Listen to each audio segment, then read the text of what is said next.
আসসালামু আলাইকুম সুপ্রিয় শিক্ষার্থী বন্ধুরা, টিউটোরিয়াল হিরো চ্যানেলের পক্ষ থেকে আপনাদের সবাইকে সুস্বাগতম। দীর্ঘ ৩ মাস পর আবার আপনাদের সামনে নিয়ে হাজির হয়েছি ২০২১ সালের ষষ্ঠ থেকে নবম শ্রেণীর সকল অ্যাসাইনমেন্টের উত্তরগুলো নিয়ে। প্রতিবারের মতন এবারই আমরা আপনাকে নির্ভুল উত্তর দিয়ে সাহায্য করব।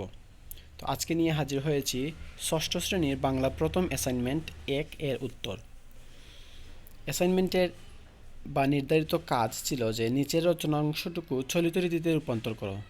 তোমরা জানো যে তোমাদের বাংলা প্রথম অধ্যায়ের এই একটি রচনা থেকে বলা হয়েছে যে এটাকে চলিত ভাষায় রূপান্তর করতে হবে, মানে এখানে দেওয়া আছে সাধু ভাষায়, তোমাদেরকে করতে হবে চলিত ভাষায়। যদিও সাধু ভাষা এবং চলিত ভাষা বুঝতে হলে ভিডিওটা অনেক লম্বা হয়ে যাবে, তাই ব্যাখ্যা করব না, এখানে শুধু উত্তরটা তোমাদেরকে দিয়ে দিব।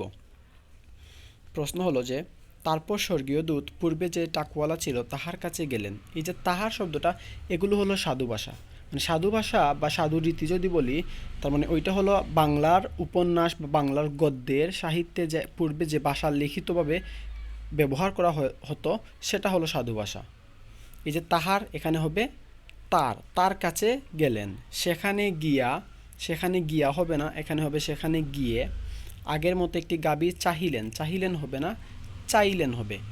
চলিত ভাষা মানে বর্তমানে আমরা যে ভাষায় কথা বলি বা লিখি।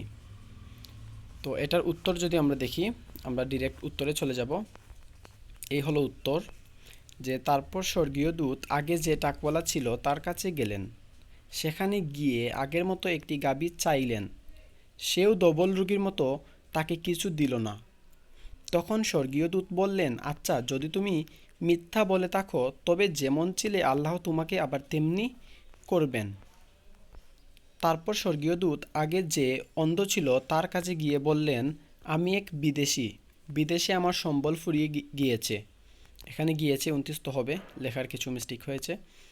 এখন আল্লাহর দয়া ছাড়া আমার দেশে পৌঁছবার আর কোনো উপায় নেই। যিনি তোমার চোখ ভালো করে দিয়েছেন, আমি তোমাকে সেই আল্লাহর দোহাই দিয়ে একটি ছাগল চাচ্ছি, যেন আমি সেই ছাগল বেচে টাকা দিয়ে দেশে ফিরে যেতে পারি।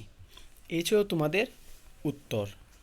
ভিডিওটি পজ করে করে তোমরা এটার উত্তর লিখতে পারবা, নির্ভুল উত্তর। আর সাধু এবং চলিত ভাষা সম্পর্কিত যদি তোমরা আরও বিশদভাবে যদি জানতে চাও, তাহলে অবশ্যই এই ভিডিওর নিচে কমেন্ট করে আমাকে জানাবে যে সাধু ও চলিত ভাষা নিয়ে একটি আমি ভিডিও করব। সেখানে আমি বিস্তারিত আলোচনা করব সাধু এবং চলিত ভাষা নিয়ে। তারপর আরও ভালোভাবে বোঝার জন্য আমি উত্তরটুকু তোমাদেরকে আবার দেখিয়ে দিই। এই হলো উত্তর।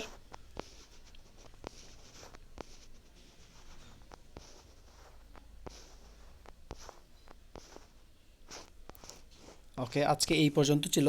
আপনাদের যে আগামী যে অ্যাসাইনমেন্টের উত্তর ধারাবাহিকভাবে আমাদের চ্যানেলে দেওয়া হবে। যদি আপনি নতুন হয়ে থাকেন অবশ্যই সাবস্ক্রাইব করে পাশে থাকবেন।